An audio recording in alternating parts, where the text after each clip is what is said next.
మాయ మాయా GC మాయా కానీ కానీ ₹1,00,00,000 సరే మనం గెలుచుకోవాలి మాయా.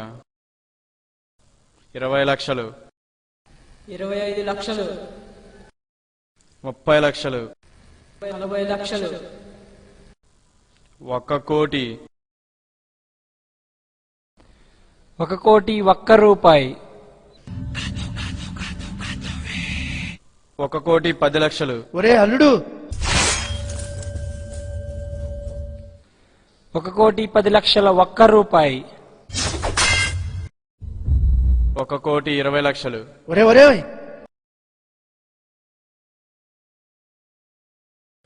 1 కోటి 20 లక్షల రూపాయి.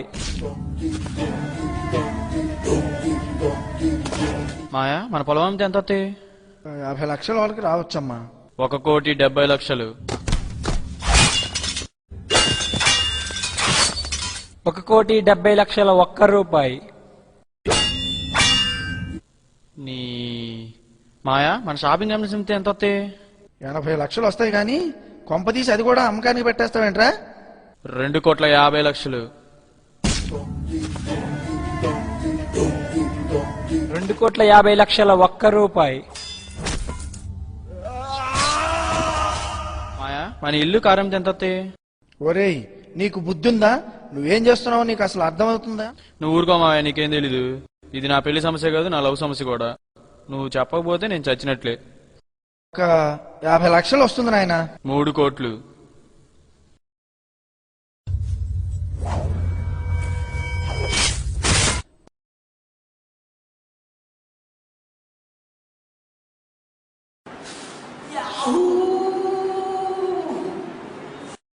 5 కోట్లు,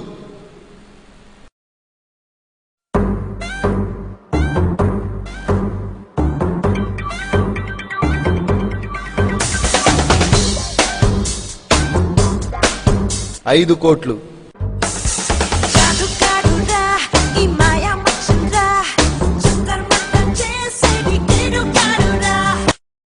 3సారి. ఒరే అల్లుడు, అదండి మన హీరో పరిస్థితి. చూడటానికి సరదాగానే ఉంది కానీ మనము మన పిల్లలు అలాంటి పరిస్థితిలో ఉండాల్సి వస్తే ఇదంతా కల్పించిన స్టోరీయే కదా, మాకు మా పిల్లలకు ఇలాంటి పరిస్థితి ఎందుకు వస్తుంది అని సిల్లీగా కొట్టి పారేస్తున్నారా? అలా అనుకునే వారందరూ దేవడా అనే గ్రామం గురించి తెలుసుకోవాలి. దేవడా రాజపుట్స్ పరిపాలించిన గుజరాత్లోని ఒక గ్రామం. అక్కడి జనాభా 2000, కానీ అమ్మాయిలు మాత్రం కేవలం 12 మంది. అక్కడ మగాళ్ళకి జన్మనివ్వటానికి తల్లి కావాలి, పెళ్లి చేసుకోవటానికి ఓ అమ్మాయి కావాలి, కానీ ఆ అమ్మాయి కడుపున పుట్టేది మాత్రం అబ్బాయే కావాలి. అమ్మాయి పుడితే చంపేస్తారు. ఆ ఊళ్ళో ఆడవాళ్ళంటే తల్లులే, ఆడపిల్లలు లేరు. ఆ ఊళ్ళో 1890లో ఒక అమ్మాయి పెళ్లి జరిగింది. ఆ తర్వాత 108 సంవత్సరాలకు మళ్ళీ 1998లో ఒక అమ్మాయి పెళ్లి. మళ్ళీ 10 సంవత్సరాల తర్వాత మొన్న మధ్యన ఇంకో అమ్మాయి పెళ్లి జరిగింది. ఈమె, తన పేరు షగున్ సింగ్. ఈ పరిస్థితి కారణం ఆడపిల్ల తీసుకెళ్లేదే కానీ తెచ్చేది కాదు. అలాంటి దాన్ని కనటం పెంచటం అనవసరం అనుకునే అక్కడి ప్రజలది. ఎక్కడో ఉన్న దేవుడా గురించి మనకెందుకు అనుకుంటున్నారా? మన సంగతి చూద్దాం. 3వ ఆడపిల్ల పుట్టిందని గొంతు నులిమి చంపేసిన తల్లి ఒక చోటుంటే ఇనుప చెవుతో పొడి చంపేసిన తండ్రి ఇంకో చోట. మన ప్రకాశం జిల్లా వాళ్ళే. ప్రేమించట్లేదని చంపేస్తాం. ప్రేమ మరీ ఎక్కువైతే ఆ అమ్మాయి ఫ్రెండ్ పైన యాసిడ్ పోస్తాం. ఇంకా ఎక్కువైతే ఆ అమ్మాయి తల్లిదండ్రులను కూడా చంపేస్తాం. గత 5 సంవత్సరాల్లో ప్రేమించట్లేదని చంపేసిన కేసులు ఎన్ని చూసుంటాం. శ్రీలక్ష్మి, ఆయేషా, స్వప్నిక. ఈ స్టైల్లో మాత్రం మన ఆంధ్రప్రదేశే ఫస్ట్. ఇవన్నీ చాలా ఉన్నట్లు అమ్మాయిలు వాళ్ళంతటి వాళ్ళే చనిపోయేలా ఈవిటీజింగ్, డౌరీ, సెక్సువల్ హెరాస్మెంట్.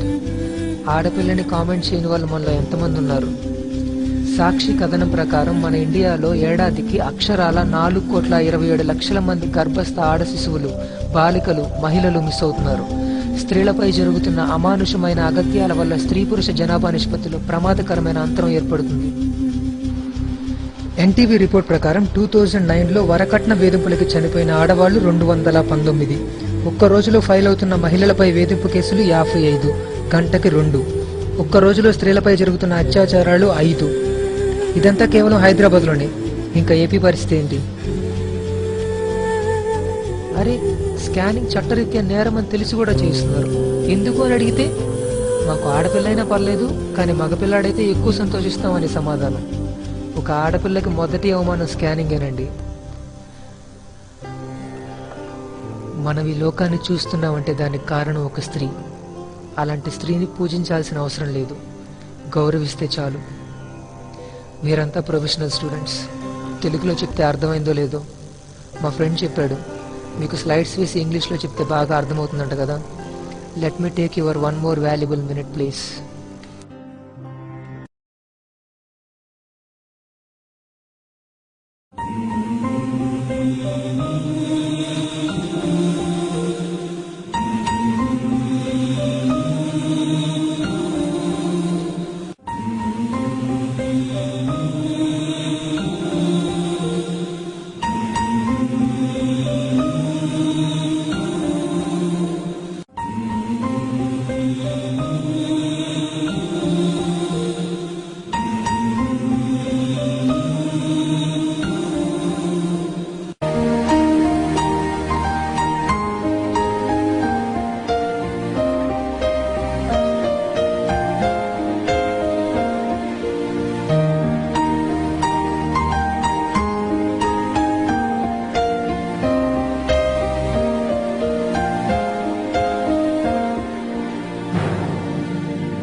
అర్థమైంది అనుకుంటున్నాను.